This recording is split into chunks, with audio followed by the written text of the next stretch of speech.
In today's game, time of possession is something to watch. The Texans are top 10 in first downs, and they'll be up against that Jags team that wants to be able to control the pace. Set for the call of this Week 15 matchup, here are Brandon Gaudin and Charles Davis.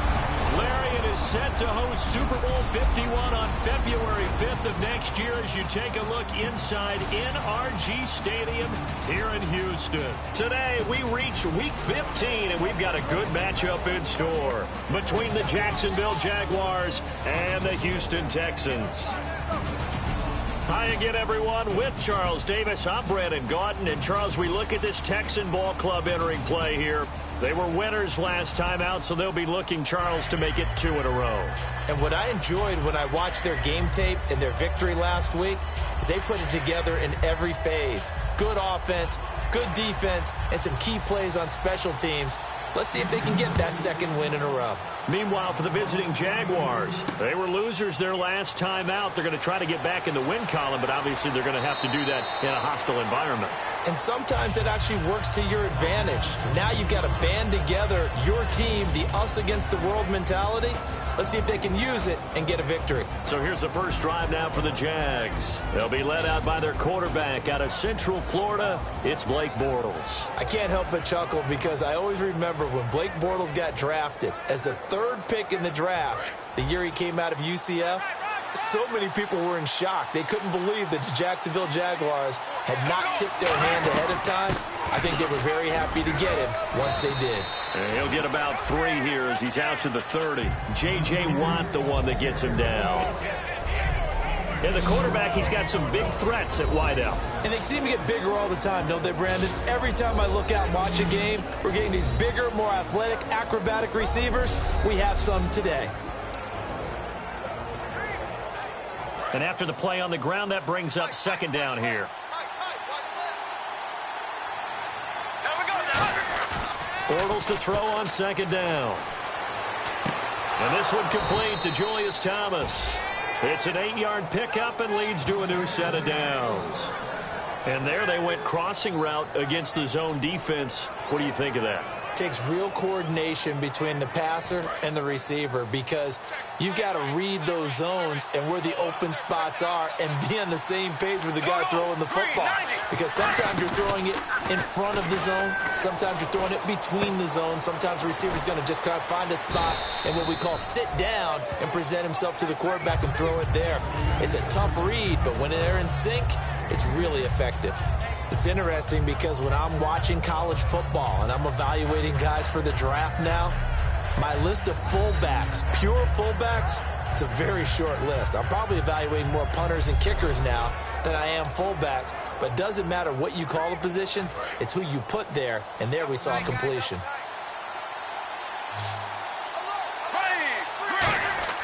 Now Bortles throwing on 2nd down. Over the middle, open is Thomas. And 5 yards on the play there as the drive will continue. And that's one of his advantages of a passer, is it not? With his height, setting back there in the pocket, firing it over the middle, he can really see everything clearly.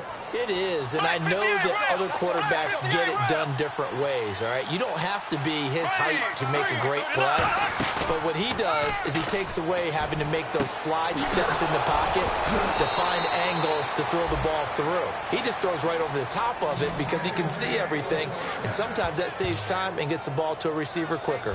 And the pocket's been protected pretty good here so far on the opening drive. We always talk about confidence in runners and catchers and quarterbacks. How about the protection detail? They're not allowing anyone near the guy throwing the football.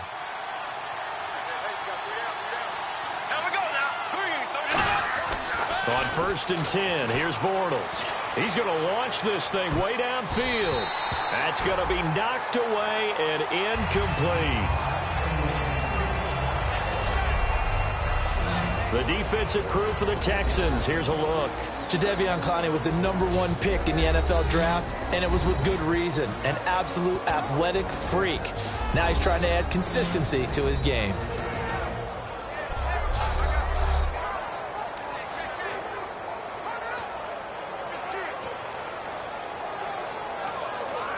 So they're still at the original line of scrimmage here. 2nd down and 10.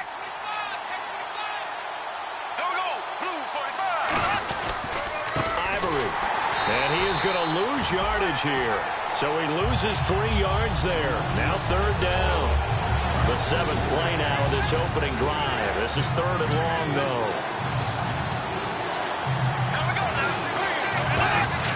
On 3rd and long, it's Bortles. Over the middle, it's Thomas. And he's able to get the first here as he's taken down at the 25. They give him 14 yards that time and a fresh set of downs. And how about this first drive? They're being aggressive, slinging it around. Really confident, too, because they're not trying to fool them with running plays, throwing it, and they're being very successful right now. Offense comes to the line now, 1st and 10.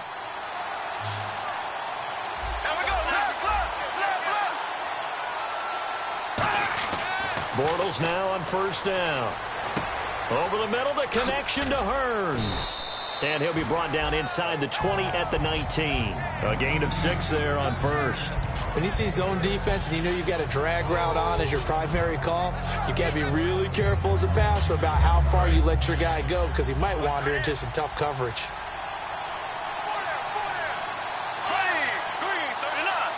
In motion, Julius Thomas. Time running out here on the play clock. They go back to the ground attack here. It's Ivory. And he'll wind up losing yardage here back at the 21-yard line. So he loses 3 yards there. Now 3rd down. Sometimes play calls boil down to philosophy. You know you're facing one of the top 10 units against the run in the NFL. So do you decide to keep smashing against them, or do you decide to throw the ball here? Snap comes at 1, and it's Bortles. Quick hitter here, it's complete. And he has the first down before he's tackled at the 5. So opening drive, 3rd down. They complete the slant to move the sticks. And ordinarily, it's a high percentage pass when you throw it. And receivers like to run that route because it gets the ball in their hands pretty quickly. Just a couple of quick steps upfield, break towards the middle, the ball should be there, and then they can do some work afterwards. Well, it's been the air game that's taken them down on this drive before they finally turned around and handed it off on the last play. And now they're looking for the big boys to get him in the end zone. Couldn't do it there. It'll be interesting to see. Offensive lines had to pass block a lot on this drive. Will they be able to revert and fire out and create some space in the run game? They're able to get a couple here, but won't get across the plane as they stop him right around the 1. J.J. Watt makes another tackle there, and it's for a minimal gain. And let's face it, if that's all you're going to get running the ball, you're not going to have much success against him and his team. Or, yeah, you better find a way to go around J.J. Watt, which isn't easy to do. It's really not, because you got to try everything. Can you go around him? Can you go by him? Can you influence him to get him out of position? So maybe. And he'll take this one in for a Jags touchdown. Chris Ivory, his 6th touchdown of the season. And the Jaguars drive right down the field and score on the opening drive. That's just a solid, methodical drive to start this game. And how about how it culminated? Doing exactly what they wanted to do, getting the ball downfield, and then running it into the end zone. I'm just telling you, partner, when you run it in rather than throw it in, that hurts a defense psychologically a heck of a lot more. And this is up and good. The score now 7-0 Jaguars. That one was an extended drive, 14 plays all told. And it's culminated by Chris Ivory taking it into the end zone.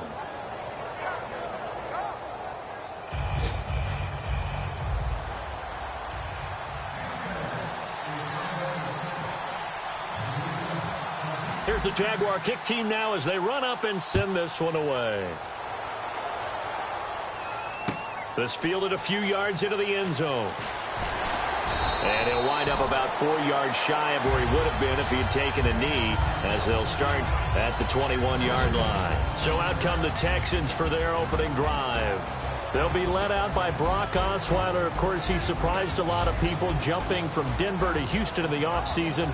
Standing 6'7", he's a big threat. And he's helping break stereotypes down, because there is a big stigma, or at least there was in the NFL, about quarterbacks being too tall. And 6'6", 6'5", that's where they kind of was the cutoff.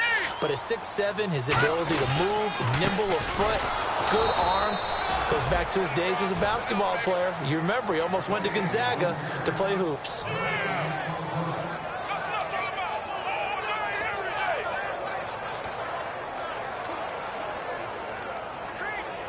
Trying to get one more in here before the quarter breaks.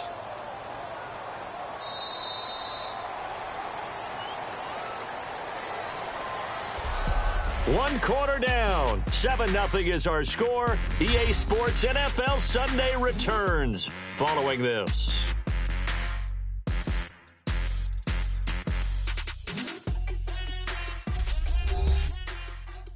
This presentation of the NFL on EA Sports is brought to you by Snickers. You're off your game when you're hungry. Snickers satisfies. With Charles Davis, I'm Brandon Gaudin, and it's Texans football as we get going in quarter number 2. They've got it 2nd and 10 to start things out.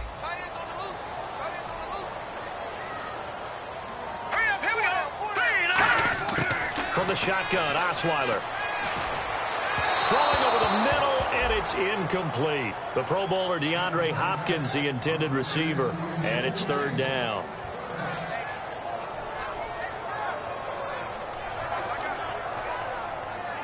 Ten yards to go on 3rd.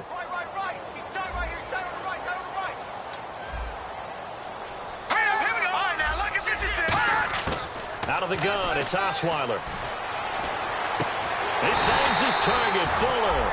A really good pickup of 28 yards. A great job pulling that one in from a guy, as we know, who can really blaze. He's got a lot of speed. And that speed can work for him so many different ways. Sometimes he just takes off and goes and just runs past people. Sometimes you get people to back off so far that you can catch everything underneath.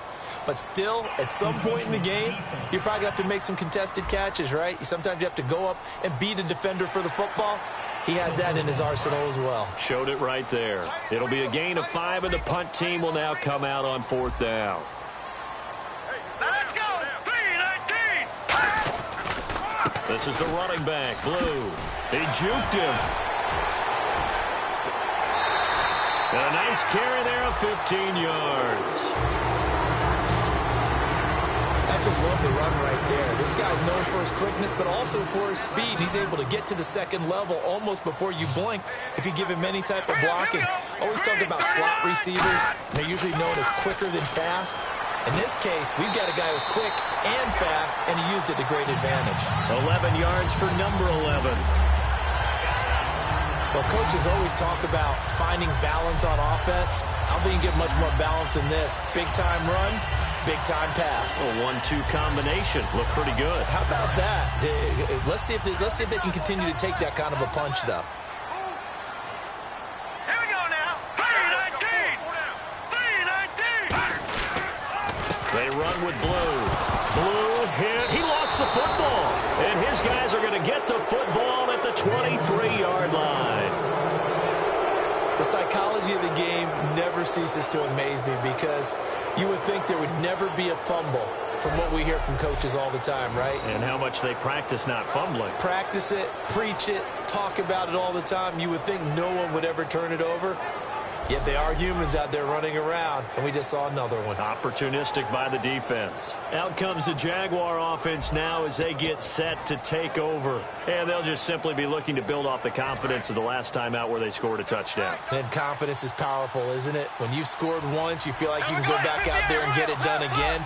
Doesn't matter what the defense throws at them. They feel like they're in a groove right now, and they want to get out there and show it.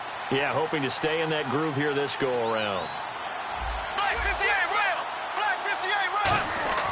Now after the fumble recovery, it's Bortles.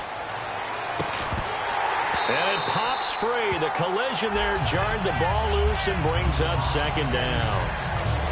We know it's not an easy job to go out and catch passes when people are trying to tackle you and knock the ball away.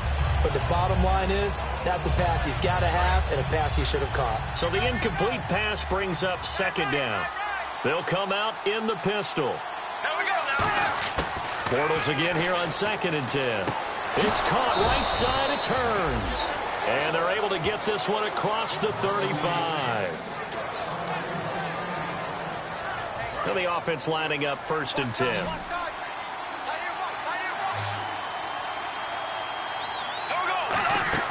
Now a play fake here on 1st down.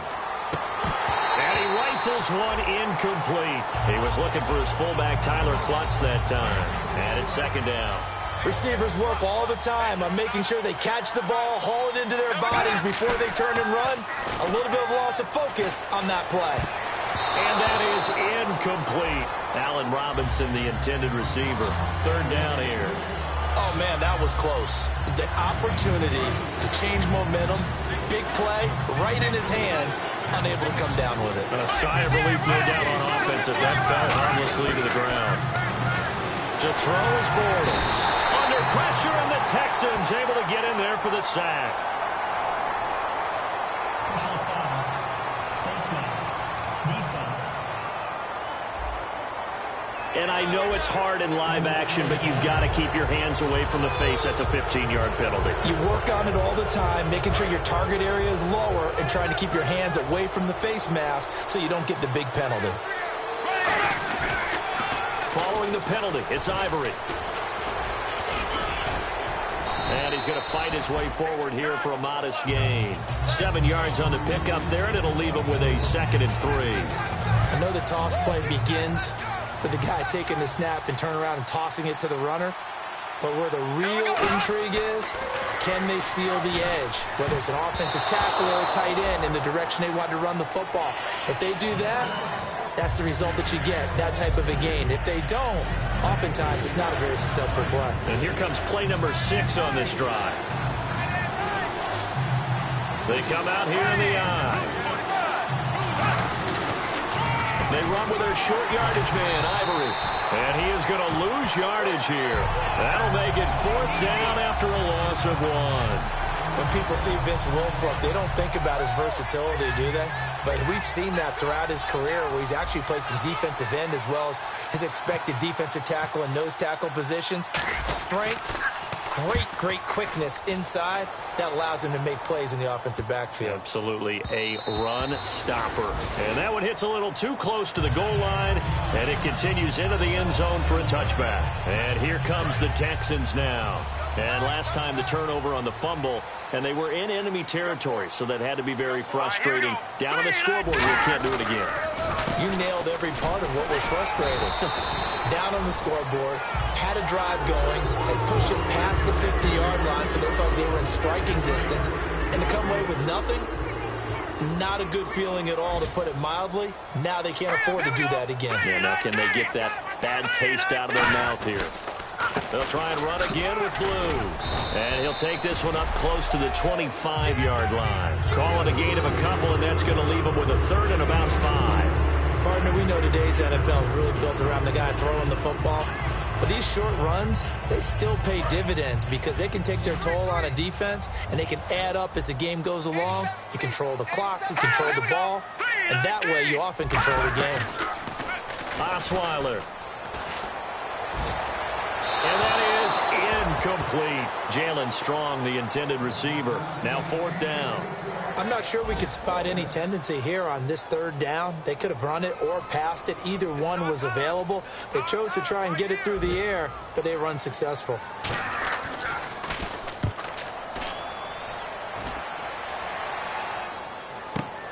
Fielded just inside the 20. That'll be put in the books as a 53-yard punt. And the Jaguars go on offense, 1st down and 10. And heading back onto the field now, the Texans defense. They did their job last go-around, forced the punt, hoping for more of that here. They got off the field. That's exactly what they wanted to accomplish. Get off the field, turn the ball over to their offense, and kick back and enjoy a little bit of water and rest before they have to go back out there again. Back out there now, hoping to hurry up and get more water and rest. 2 minutes remain here in the first half. We're back to Houston after this timeout.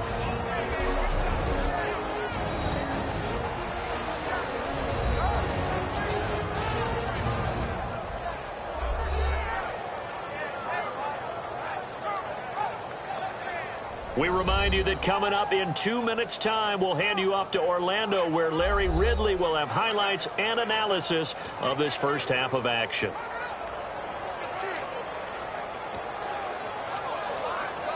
So it'll be 1st down here after the run.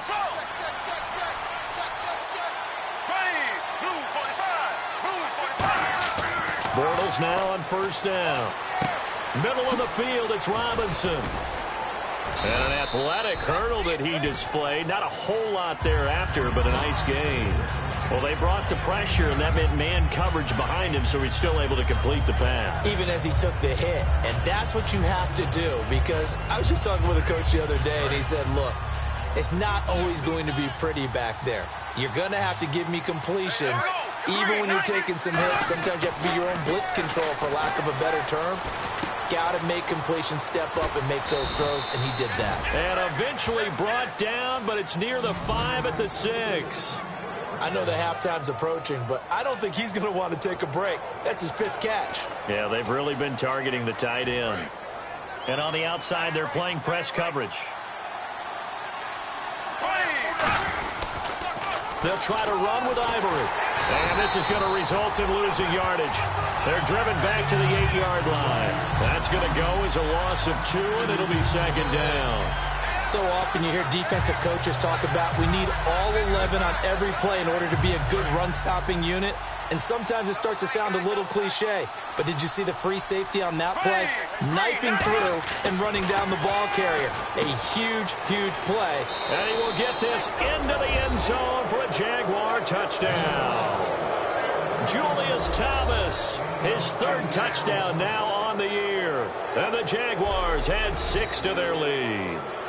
And that'll give them a 2-score lead here, but I'm looking ahead. They just want to hold it for the final moments here in the 2nd quarter. They don't want to give up anything on the other side. No, not at all, because if they don't, it almost had the feel of an imposing their will score. And right now, they want to make sure they keep that and carry it into the 2nd half. And it's up and good.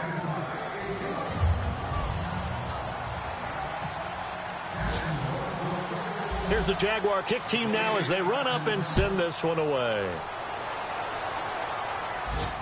This fielded a few yards into the end zone. And he'll wind up getting an extra couple yards here for his trouble as he'll bring this one out to the 27.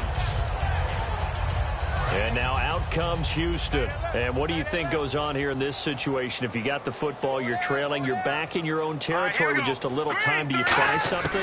You're thinking about jump-starting your team, right? You just mentioned they're down. Now whistles come in. We're going to get a timeout here by the offense. It's just their first, so they'll have 2 remaining here before we get to halftime. And the D-line pinching together must be expecting the run. On 1st and 10, it's Osweiler. This one complete. It's C.J. Fedorowicz. And he gets this one to midfield before he's brought down. Now hold everything here. We're going to get a timeout by the offense. So that means they're down to 1 remaining here as we head toward halftime. From midfield now, here's Osweiler. And to the left side, Fedorowicz has it. No gain there on the completion. 2nd and 10. Now whistles come in. We're going to get a timeout here by the offense.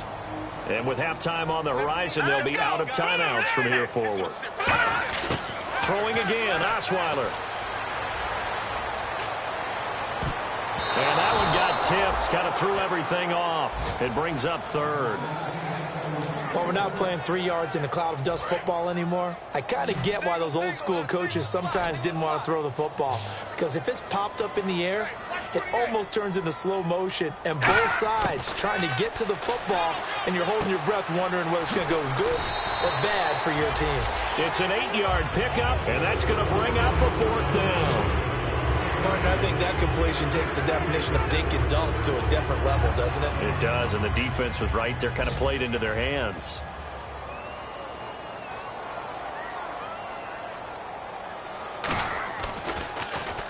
He gets this one away, and boy, it's another boomer. And this will be out of bounds, and they spot it at the 15-yard line. Not too bad.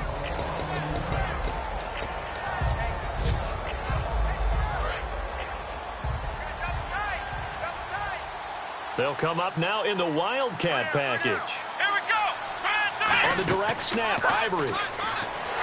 And he is going to lose yardage here. Now hold everything here. We're going to get a timeout by the offense. So as they take it over, we step aside. And they line up now for what will likely be the last play of the first half. A Wildcat look now. Here's Ivory. And he's got some space here. And able to break one tackle, but then quickly brought down. But a nice little gain. So we have come to halftime in what's already a 2-touchdown game. As we send you over to our headquarters in Orlando, where we check in with Larry Ridley for our EA Sports Halftime Report. Thanks, Brandon, and welcome to our EA Halftime Report. I'm Larry Ridley. The Texans did not come out and play the way they wanted to in the first half. The Jaguars, on the other hand, struggled last week but have turned it around here today. So let's take a look at the highlights from the first half. At the end of the first quarter, Ivory's going to look for space, and he'll end up sprinting into the end zone. Jaguars strike first in this one. Third down at the 21. The quick pass and completion is made, and he ends up at their own 49-yard line. Texans would later fumble the football away.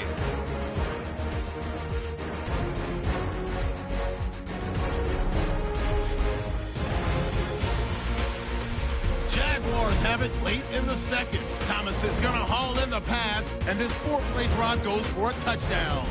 That puts them on top by 14. And with that, we'll wrap up our halftime report and head back out now to Texans Stadium for the start of the second half.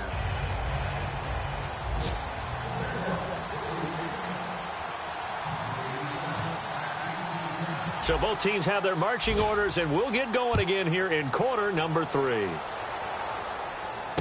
This will be taken in at the 1. And his guys are going to start their drive right at the 20-yard line. And now out comes Houston. They come out here with a 0 on the scoreboard. What was said in that locker room? That's what I want to know. I would love to have been in there because we often have the feeling that there's a lot of shouting, screaming, people upset. But typically, halftime locker rooms are a lot more clinical than that. And in this case, are they upset that the plays weren't working because of execution? Or do they think they were just bad plays to call? Yeah. We'll find out pretty quickly here if they feel like they had something going, but they just need to do it a little bit better or not. We'll find out. So the offense readies for a 2nd and 4. Well, clearly one of his advantages as a passer is his height, sit back in the pocket, fired over the middle. That makes things tougher defensively, doesn't it? It really does, because your goal is to move the quarterback off his initial spot when he gets his drop back completed. But when you have that type of height, he can stay in there if he's willing to take the hits and just fire over the top, which saves him time and actually completes a play a little bit quicker than it normally does for a quarterback who has to slide and find open space to throw. On the carry, this is Blue. And the hole closes quickly. He gets it across the 35 to the 36-yard line. A gain of 3, 2nd down. We always like to talk about defense in terms of levels. First-level defensive line, second-level linebackers, third-level defensive backs. On that run, that was what we call a first-level run, and it was stopped by a second-level player. All right, here we go. They go again with Blue. And he'll get this up to about the 38-yard line. Just a couple on the ground there, and that's going to bring up 3rd and about 6. Tough day, tough sledding right there, and it's been that way the entire game. Not a whole lot of room to ramble for him. Yeah, you're right. It's been that way all afternoon. Didn't get a whole lot better there. Now Osweiler. He finds his target, Fuller. And he's brought down, but following a pretty juke move that gives him the 1st down. So he makes the grab and the change move forward. Nice job by the offensive line, giving them time to complete that 1st down pass. They'll run it now out of the gun. And able to push his way forward here for a good little gain. It's a 6-yard pickup, and it gets him to 2nd and 4. 2nd down and 4. This drive is turning into an extended one, and the guy carrying the ball, he's becoming more like a body blows guy. Every carry is putting some damage on the defense. So after a while, I'm not too sure how many guys are going to want to run up and tackle him. And he'll get it down here to the 43. They get 5 out of that one, and it moves the chains. So many teams want to throw the ball in this situation nowadays, but I love watching a team that has enough confidence to go ahead and run the football in that situation. That's almost a tendency breaker. Throwing now, Osweiler on 1st down. Caught left side, Hopkins. Touchdown, Houston. DeAndre Hopkins with touchdown number 7 on the year. And the Texans have cut it to within a score. As a fan, is there anything prettier than a well-executed post route? No, it's a thing of beauty, especially when it's done like that for a touchdown. The throw, the catch, and how about the run after to get it to the end zone? Nick Novak on now for the extra point.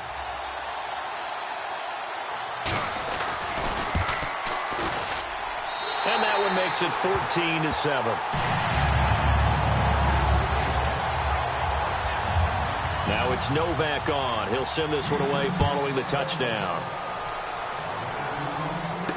This fielded at the 2.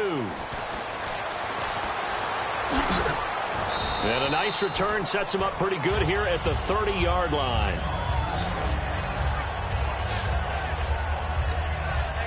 And now the Texans defense, they get ready here.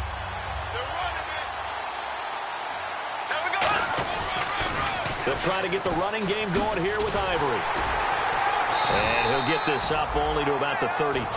2 yards on the pickup there. It'll be 2nd and 8. And he's back here in the struggle department in this one like he was a week ago. And, partner, I think you can pin some of this on that O-line. That room to run, just not there. You mentioned last week that it felt like the offensive line was getting beaten to the punch by the guys across the ball. It was pretty evident, I thought. I mean, they were off the ball fast, penetrating, getting into the offensive backfield, really spilling a lot of runs before they got started. So I thought your observation was spot on then, and you're right there again this week. Same thing is happening, not able to get started because they're not able to control the point of attack. So after that big gain, let's see what else the offense has up its sleeve.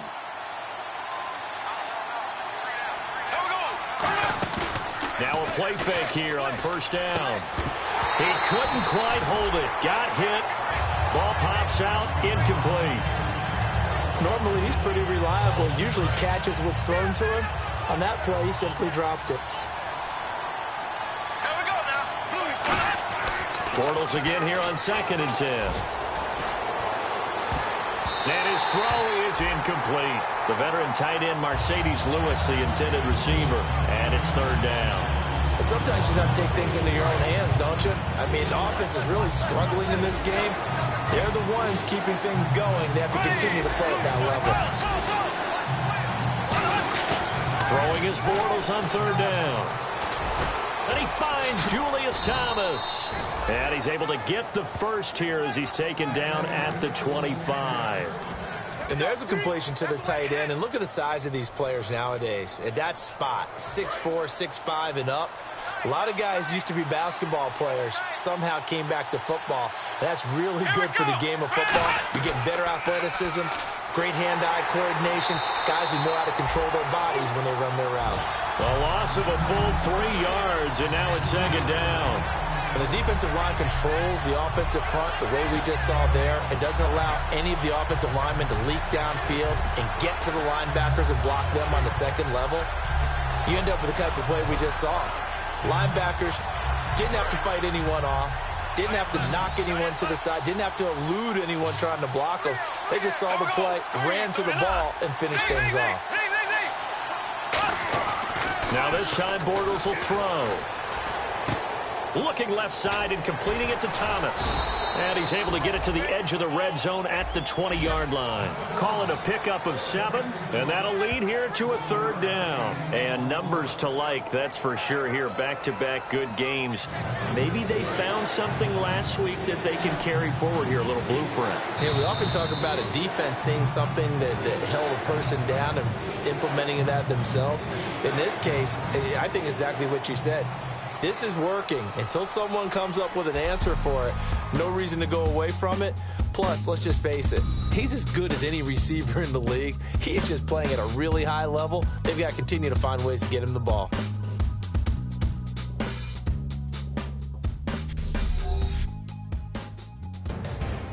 Back now here on EA Sports.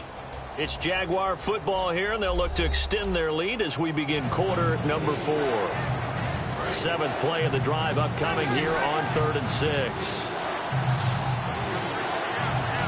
we go now. 390. Hey. Sold. Black 58 rail. Black 58 rail. Black 58 Hill's going to throw. Over the middle, the connection to Hearns. Good defense holds him to only a yard, and it'll be 4th down. They didn't get the first down, but I have to say I do like the call. I like what they were trying to do. Try and hit your receiver on the run and see if he can pick it up. Keep it on his feet, get a little rack yardage. Yeah, but a nice job defensively to get to him and keep him short of the first. So a big one there as that gives him a little cushion. And you know, here in the 4th quarter, the fact that they were able to bleed some time off the clock and put points on the board, even if it's only 3, that could turn out to be the drive that ultimately wins them the game. The kickoff unit is out on the field, and they will send this one away. That'll be taken in the end zone. And he will take a knee here. So per the new rules in 2016, this will be brought out to the 25-yard line. Heading out is the Texans offense as they get set to take over here. And that last drive, a long drive, but not just that. They had a great air attack going. Did they stick with that? I would think that they would, because if they were competent enough to do it on the last drive, starting backed up in their own territory, why would you change anything? They've got to be confident about what they're presenting and continue to do so. And the Jags get to him as down he goes. Telvin Smith from his outside linebacker spot. He gets him down here for a loss of 4. You know, on these types of plays, we're always looking to assess blame. Okay, where did it break down? Sometimes it's just a great play.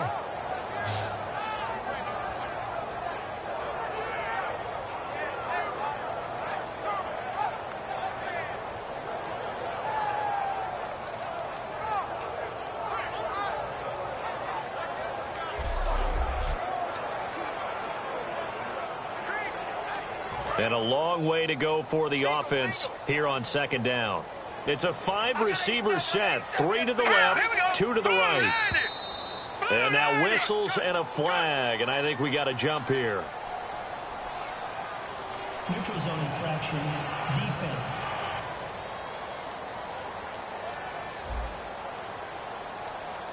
So a little jumpy there defensively. Ref caught him in the neutral zone. 5-yard penalty.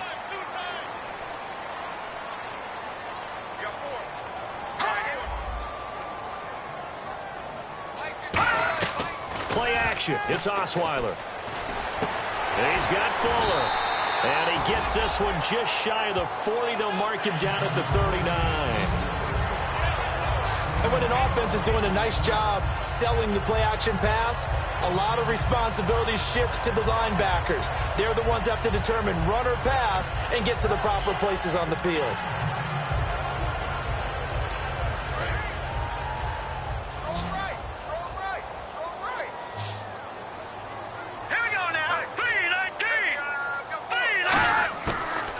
And 10, it's Osweiler. Strong grabs it over the middle. And he'll be taken down, but not before he gets into enemy territory. 1st down and 10 now for the offensive group.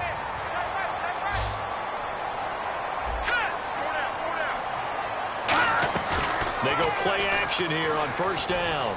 Finding time. And no escaping this time as he'll go down. They got him for a sack. The Jags' new signee from Denver, Malik Jackson, in there to get him, and that's sack number 6 for him on the year. Well, they go play fake. The problem is nobody was faked out. And when no one's faked out, what's the end result? Sack. Quarterback gets hit.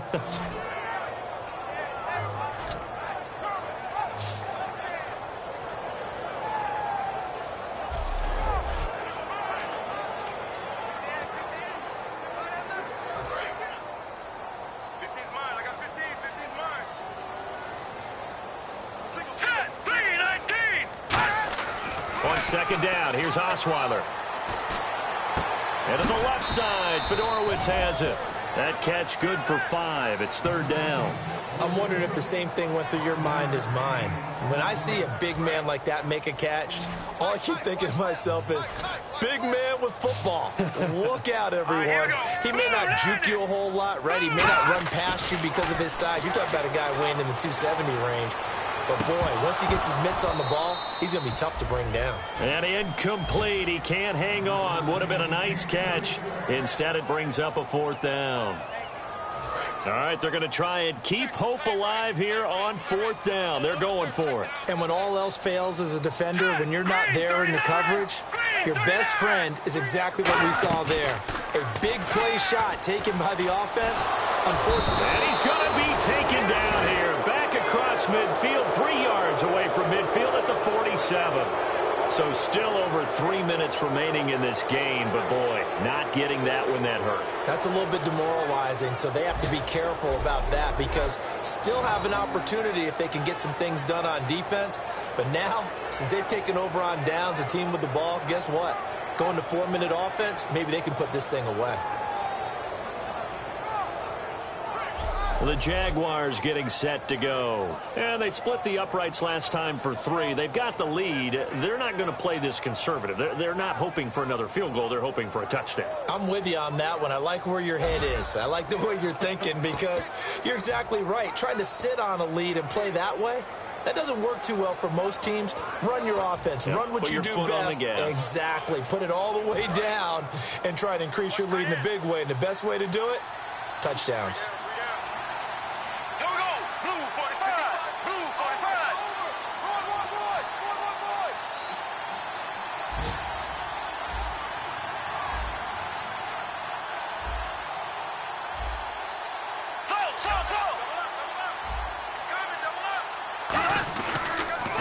First down, this is Ivory. And that play will go nowhere. Losing yardage back near midfield at the 49. It's a loss of 2 there, bringing up 2nd down. And in this situation with a lead 4th quarter, they're liking keeping the ball on the ground, I'm sure. That's just smart football, but you know the defense has to know it as well. They've got to stop them here. So now we're going to see that loading the box in a big way. 6, 7, 8, 9, whatever it's going to take. Puts a little bit more pressure on your big offensive line. 2 yards gets them back to where they started, but now 3rd and 10. Well, I think we know by now that every run is not going to be broken and get all the way to the end zone. But these short ones still have their value. You can still set up your play action and throw the football. You control the clock because you have the ball and they don't. And often the physicality sets the tempo for the game. And the Texans have an extra defender in the secondary now on 3rd down. Throwing his Bortles on 3rd down. And a dump off here to Robinson. And he picks up the first before he's taken down at the 29. And that pickup of a first down, that's going to leave a mark because they really needed to stop them there, didn't they? That's so frustrating. Defensively, you're a play away from getting that football back here down late. Tough. Now they've got to find a way to create a turnover or takeaway. Otherwise, this one will probably get away from them. So it's Jaguar football here as we welcome you back. And they have just about put this one on ice as they've got it here, 1st and 10. So here we go, 1st and 10 now.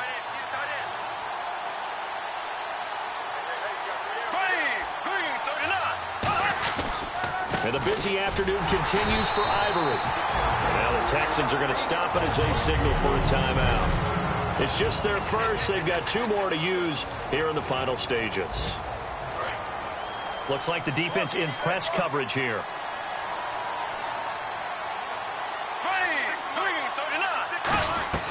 Oh, design run for their wideout. And he's going to fight his... Now the Texans want to call another timeout. That'll be their second, so 1 more chance to stop the clock here. And we'll be back.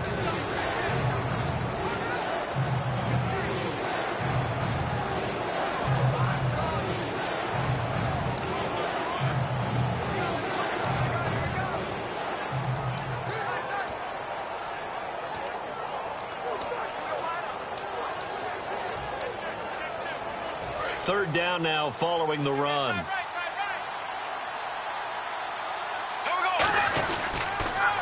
Now a first carry here for Robinson. It's a 6-yard pickup, but still a few chain links short, it appears, with 4th down coming up. And play is stopped here. Timeout. It's the defense calling the timeout here. That'll be their 3rd and final stoppage here as we step aside. The defense, they got a little bit of a breather. Now they're back and set as we resume play. So on 4th down, out trots the kicker in a big spot here. It'll be from the right hash, and it'll be a 36-yarder. Oh, that is a complete shank. It's no good. Off to the right, and this score will stay right where it is. Here's Brock Osweiler and the Texan offense getting set to go. And after a rough start, as we take a peek at the numbers, he's going in the right direction now. So often when you see a game start the way we saw this one start for him, you just wonder if he's got a chance to bring it back at all, and that's exactly what he's done. Love seeing that happen simply because you know a guy has struggled, and now he's found a way to make things better. That's pretty good stuff right there. A good pickup there, 26 yards. It's a 5-receiver set, 3 to the left, 2 to the right. Throwing now is Osweiler. He's got time. He's going to let it fly. That's caught inside the 20. And he gets this one all the way down inside the 15, just shy of the 10. They come up in an empty set. 4 wide receivers, 1 tight end. Here's Osweiler. And he just throws this one away. Smart decision here this close to the end zone, and it brings up 2nd down. I hope I don't sound too rah-rah on that one, but that's the exact right throw. Either your receiver gets it or no one gets it. Give him a lot of credit for being really precise with it. Got rid of it. No one got it. Osweiler to throw. Drops it to Blue. Complete. And here he'll get it down to the 7. It's a gain of 5. And that'll make it 3rd down. They're going to hurry back to the line now. Here's Osweiler. That one complete to Anderson.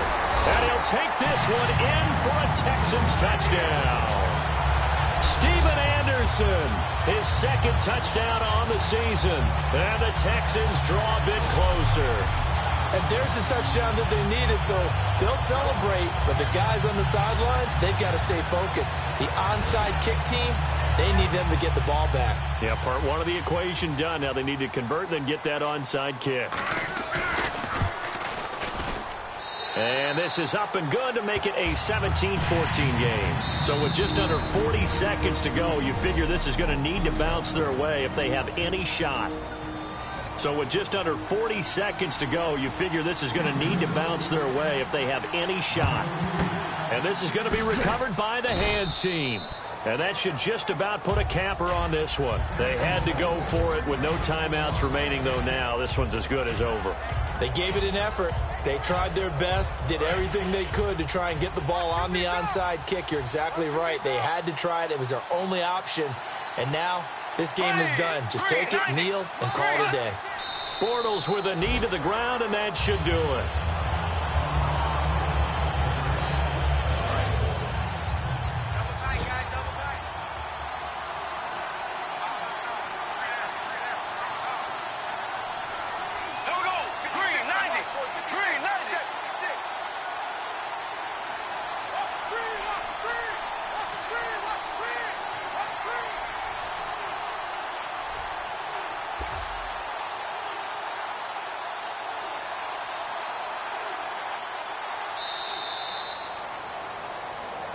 A road win in the National Football League. Charles, you never take that for granted no matter who you're playing, no matter where you're playing. You take it and you run with it. And you know you primed the pump all week in your own home facility. No one thinks we can do this. Only people who believe are right here in this room. And then you go on the road, band together, and get it done.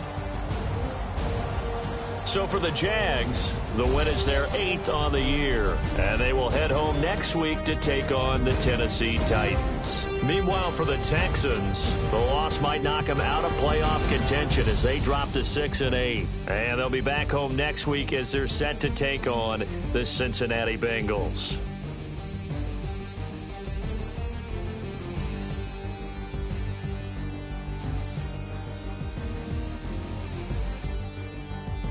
So that'll just about do it for Charles Davis. I'm Brandon Gaudin. You've been watching the NFL on EA Sports. For more, log on to easports.com. With that, we say so long, everybody.